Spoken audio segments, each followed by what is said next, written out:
یہ ایک سچی کہانی ہے۔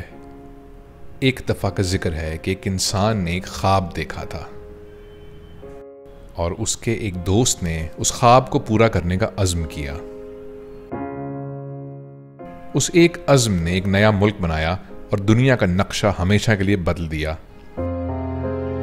اس ملک کا نام ہے پاکستان۔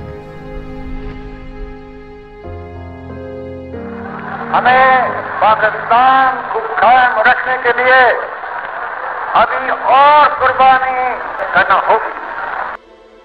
اس نئے ملک میں بسنے والے ہر انسان کا ایک خواب تھا کہ اس ملک کی ایک شناخت ہو، ایک قانون ہو، اس ملک کا ہر بچہ آزاد، خوشحال اور پر امید ہو۔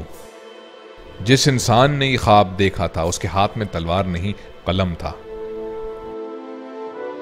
آزادی کے فوراً بعد جس قوم کو 5 سال میں دم توڑ دینے کی پیشن گوئی کی گئی تھی، آئندہ آنے والی دہائیوں میں اسی قوم نے باکمال لوگوں کی ایک فوج سے دنیا کو حیران کر دیا۔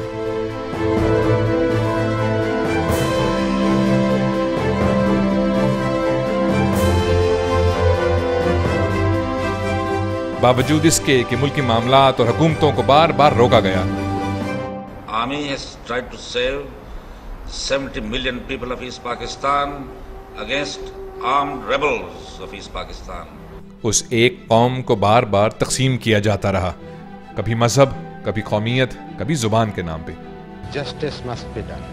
انسانوں کے ساتھ ساتھ ادارے بھی اغوا برائے تاوان کا شکار ہوتے گئے۔ آواز اٹھانے، مزاحمت کرنے اور امن چاہنے والے نامعلوم لوگوں کے ہاتھوں غائب ہوتے رہے۔ چہرے بدلتے گئے، بیانات بدلتے گئے، الزامات بدلتے گئے، سرخیاں بدلتی گئیں، مگر حالات نہیں بدلے۔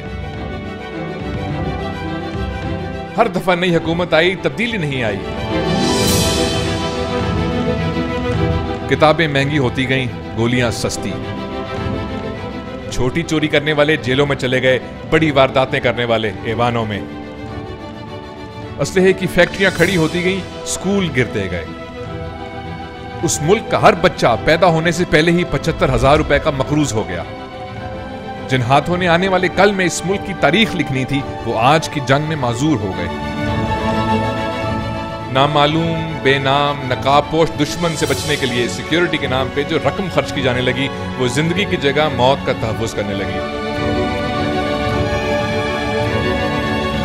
آخر اس قوم نے اس ناانصافی سے کیا انکار۔ باوجود اس کے کہ نہ جانے کتنے بیٹے جس پرچم کو سلام کر کے گھر سے نکلتے اسی میں لپیٹ کر واپس بھیج دیے جاتے۔ بیٹوں کے انتظار میں اس قوم کی ماؤں کی آنکھیں دھندلاتی رہیں۔ اس دھرتی کی مٹی میں کتنا دم ہے جو ان ماؤں کے آنسوں کا بوجھ اٹھاتی رہی۔ ایک ایسی قوم ہے جو دنیا میں سب سے کم ٹیکس دیتی ہے اور دنیا میں سب سے زیادہ زکوٰۃ۔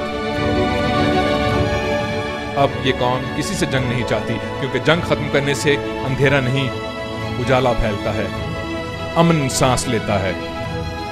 حقیقت یہ ہے کہ اب یہ قوم ایک ہو گئی ہے اور ایک کو مزید تقسیم نہیں کیا جا سکتا۔ اب تبدیلی کی گھڑی آن پہنچی ہے۔